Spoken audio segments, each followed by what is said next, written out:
তেঁতুল খাইলে মুখটা কিরকম হয়? নমস্কার বন্ধুরা, সবাই নিশ্চয়ই ভালো আছেন। আমার আর একটি নতুন ব্লগে সবাইকে স্বাগত। সকল বন্ধুরা তো নিশ্চয়ই জানেন আমি সরস্বতী পুজোর সময় বাড়ি গেছিলাম। বাড়ি যাওয়ার পর কি কি মজা করলাম, কতটা আনন্দ করলাম, সেটা কোনো ব্লগে আমি আপলোড করতে পারিনি, কারণ সময়ও ছিল না আর আমার গলার অবস্থা খুবই খারাপ ছিল, তার জন্য ভয়েস ওভার দিতে পারিনি। তাই কুচবিহারে আসার পরে এক এক করে ভিডিও আপলোড করছি। ব্লগগুলো যদি ভালো লেগে থাকে একটি লাইক করে যাবেন।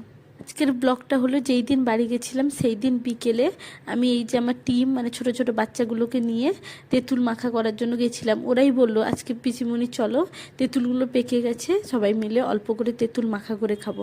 তাই সবাইকে নিয়ে আর তেঁতুল গাছ থেকে তেঁতুল পেড়ে নিয়ে চলে গেছিলাম, কারণ বাড়ির কাছে থাকলে যদি তেঁতুল মেখে খাই তাহলে বাড়ির বড়রা যারা আছে বকাবকি করবে, তো তাই একটা আম বাগানের মধ্যে গিয়ে সব